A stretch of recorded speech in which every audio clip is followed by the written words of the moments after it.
I remember reading a story about you get by the Rebbe. You were trying to get a blessing for your uncle. Can you share that? Of course, yeah. We going back to, I think it was probably around 1994. No, it goes back to 1993, I believe. Yeah. So my great uncle, that would be my mom's uncle, had some health problems, which basically rendered his heart. They couldn't do much for the heart anymore, and they said that he needs to get a heart transplant. And unfortunately, being on an official list, and you have to find the right donor, the right match, and there's a priority system. There's a whole science behind it, apparently, of who gets which heart if it becomes available. And they were waiting for a long time, and no luck.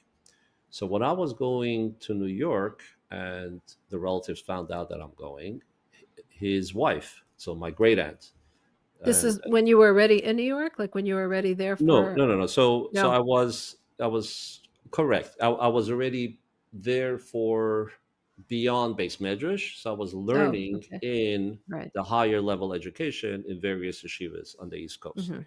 Mhm.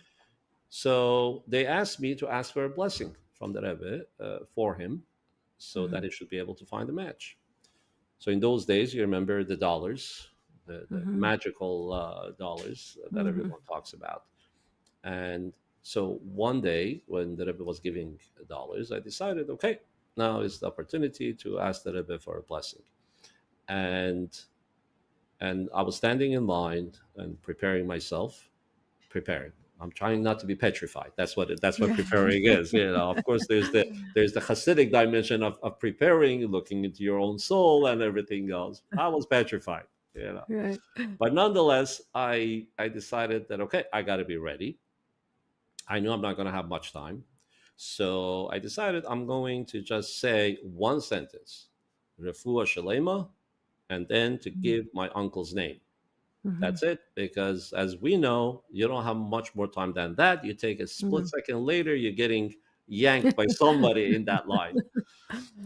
So, okay, I'm practicing the whole time in line and it's taking time. That's fine. But I have it now down like a science. It's one sentence, a couple of words, no big deal. Right. So I come in front of the Rebbe, and it's my turn. And as with everybody else, the Rebbe is extending his hand to give $1, and to everyone says bracha v'atzlacha. Next person, bracha v'atzlacha. And when it came my turn, and I'm about to open my mouth to say it, wouldn't you know it, the mouth doesn't move. I'm frozen, and I can't say a word. Is So it the because you Rebbe, were just so in awe of the Rebbe? Like what was it? Of course, I'm in front of the Rebbe. What, Right. how can I even have the chutzpah to say anything? I don't Right. know. Just everything froze. Right.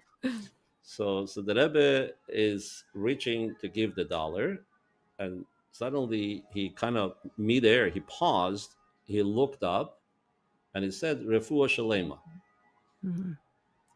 So not as though, obviously, even though I couldn't say anything, he read the mind, knew completely what's going on here and what I'm asking for. So, and yes, after that I got yanked. Let's go, because I was frozen, I couldn't move, in a shock. That the Rebbe answered. So I'm now suddenly I find myself right outside 770 in front. I don't even know how I got there, and I'm in my own world trying to figure out what happened. What transpired just now. And then after a while, when I got back to myself, I was like, oh wow, okay, this is amazing. I should really let the relatives back in LA know the bracha Mhm. that I got. So it took me some time to go and then find again a public phone in those days, right? Mhm. um, and I tried calling my relatives, and they weren't picking up. This is Mhm. a few hours later. And then I tried and tried, and then I saw nobody picks up. So I tried calling my mom. By then already, my parents had come, and they were living in the United States, and they were not picking up either. Mhm. So then I tried calling my grandparents, who had by now also immigrated to the United States. They're not picking up. Okay, so no answer. The next day, I tell myself, I got to try. It's good news and I got to share with them. I still can't get a hold of my great uncle, but I tried my mom and she picked up. And I said, where have you been? I have this amazing news. I want to tell you what happened here. So she goes, yeah, what? So I go through the whole, drill of what happened. I came and went. I got a bracha. And so I said, but where were you? I tried everyone. No one was answering. So she said, well, let me tell you. It seems like it was around the same time that you were by the Rebbe and you got $1, that suddenly my uncle, that would be my great uncle or her uncle, got a phone call from Northern California that they have found the proper heart and he has 45 minutes to get himself to the hospital. They're flying Wow. the heart down there for him to have the heart transplant. Mm. And so, as soon as, and again, Persian Jewish families are very close. So when that news got out, the entire family of all the nephews, uncles, aunts, everyone went to the hospital to be there as a support. That's why you couldn't Wow. get a hold of anyone. Wow. And so this was already post surgery, and he was doing well, thank God. Wow. And I remember I decided to fly back to LA to go pay a visit. And when I went there, my cousin came as well, Rabbi Yossi Cohen, who also leads a community in the Valley area, and another friend of mine, Rabbi Asher Habibian.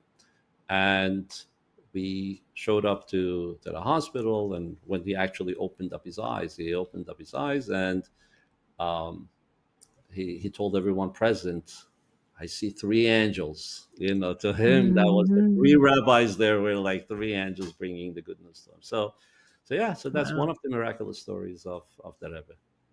Beautiful. Wow, that's amazing.